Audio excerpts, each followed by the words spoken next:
Economy, we must understand, is just an organized way of handling our survival. We should not raise it to heavens. That's not how it is. But the entire world has taken to this today. Everybody, there are WhatsApp economists in India who are oh, you don't use that platform much here, whatever. I mean, there are social media economists who are advising on a daily basis what should happen to the world, all this stuff. Leaving that aside, first time when I went to the World Economic Forum,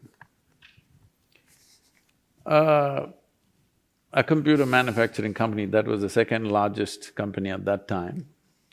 So, people were almost resentful as to why I am there. What is a mystic doing in an economic forum? So this person came up to me and asked something like this. So I said, see, what's your business? He said, we make computers, we're the second largest. Well, 3 months later, the Chinese bought them over.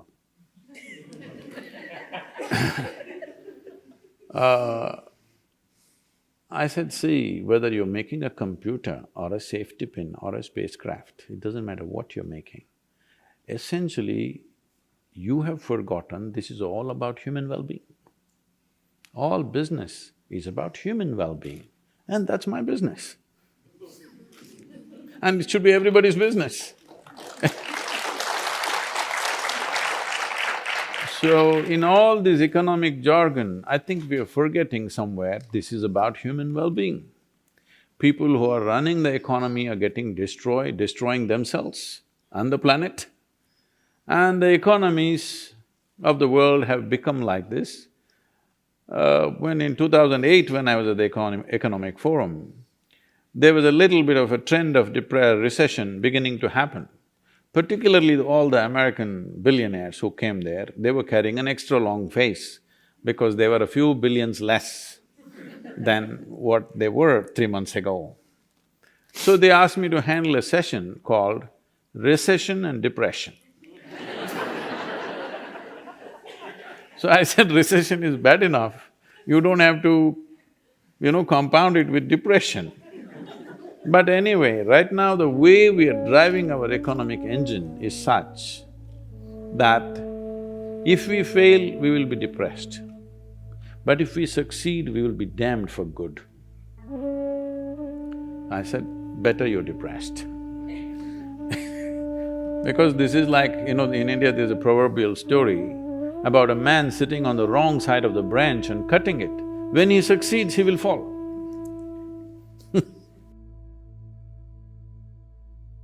We are going in that way. When we succeed, we will fall. That's not good. Our success should raise us, but our success will bring us down. Once in a way, recession is helping us to slow down. Otherwise, business as usual, if all economies on the planet or the global economy is fully thriving and on, I think in 25 years' time, there'll be a serious ecological crisis. Serious stuff, not simple stuff. This rally for rivers you were talking about, since 25 years, when I was very actively engaged with South Indian rivers, I floated down rivers, I lived along in the forests and rivers because I didn't go to any university, all I did was spend time in the jungles. So, I have a very intimate relationship with them. In 25 years, on an average, across the country, 44% depletion of water levels have happened. 44% in 25 years. 25 years is not a long time for a subcontinent, but in 25 years, 44% depletion has happened. Some rivers have depleted over 70%. Hundreds of tributaries, small rivers have completely gone dry. This is our way of handling economy. Ripping off our fundamental source of life and handling economy, what does it mean? So, in India, it is very stark because of the population and land pressure that we have. But it is so everywhere, it may not be so visible, but it is so everywhere. So, we need to devise or bring down our pitch of economy in our own minds. This is a fantastic planet, has nurtured not one or two life forms, millions of life forms.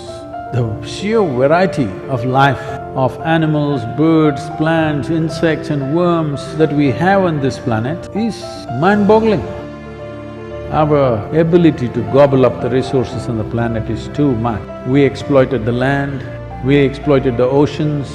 Our idea of life has become exploitation. From an atom to anything, we are seeing how to exploit. Every creature we have killed, everything needs to be protected. A fierce animal like tiger today needs protection because we have not found any other way, any other vehicle through which we can expand. We are naturally thinking exploiting the physical resource is the only way to expand. Right now, our very economies are built like this, it's all about more, more and more.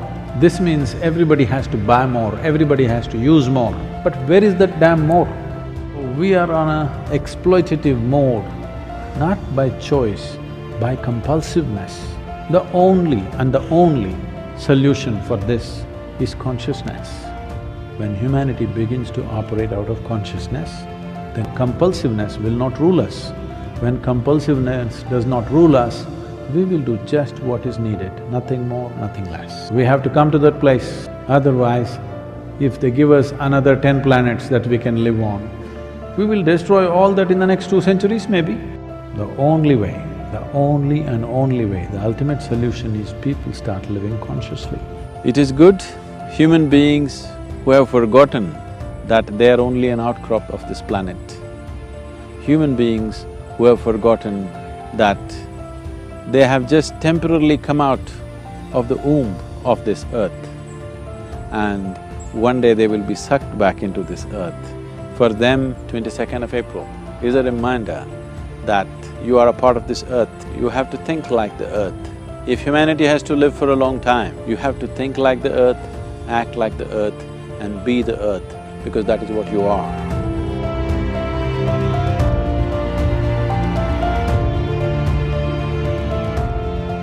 Will our capabilities turn against us or will they work for us is the big question. If all the human capabilities which are so hugely enhanced because of technology, everything that an individual human being could do has expanded manifold. In this enhanced state, and our numbers have increased tremendously. In the beginning of 20th century, we were just about 1.5 billion people. Today, we are 7.3 billion people.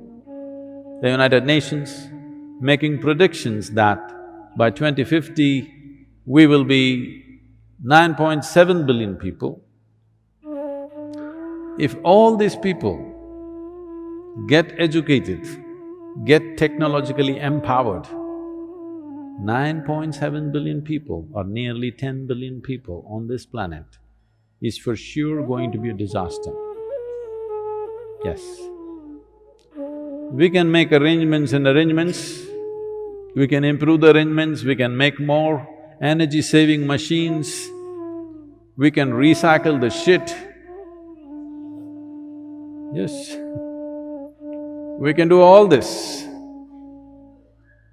But if we don't come to our senses with human populations, there's going to be… I want you to just imagine how the world will be if the population almost goes up by 50% tomorrow. Just imagine your town, how it will be if 50% population increases tomorrow morning.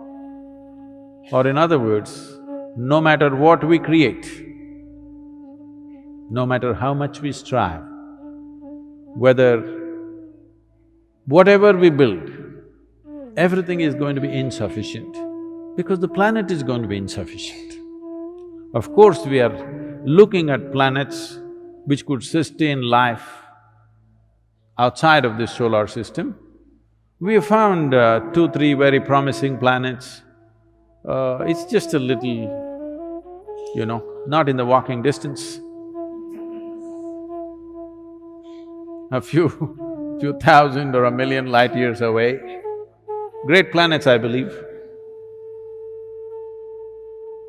But this is the thing, but nobody wants to address this issue. Everybody wants to talk about cosmetic solutions, not address the basic problem of expanding human population. I am not saying children are bad, they're wonderful, but it's just too many. We as human beings, we are wonderful, but we are too many. We are so many that the insect population is going down. No, it's not a joke, it's very threatening. If the insect population disappears, the planet will be destroyed. Yes, the worms disappear, the planet will be destroyed. If you and me disappear, planet will flourish. I think we're talking too much economy and less of life. It's time when you meet people, you talk something about life, how are you doing? No, how is your company doing, what's your stock? This is the talk It's time you ask how people are doing because all this economic aspirations that we have is essentially towards human well-being. In pursuit of well-being, we have done all these things. In last 100 years, we have come to a place where in the entire history of humanity, we are the most comfortable generation ever, physically, I'm saying. Never before any generation had these kind of comforts and conveniences as we are enjoying right now, yes? Never before anybody could have thought of this kind of comforts and conveniences. But are we bursting with well-being or joy or love because of this? No, we are seriously neurotic these days and we are cribbing like nobody because earlier we used to just crib in the neighborhood, today we are on the Facebook and global cribbing is happening for smallest things. So it's very important that our economy is just another tool, one more tool for the well-being of life on this planet. If we forget that, our success will be our failure.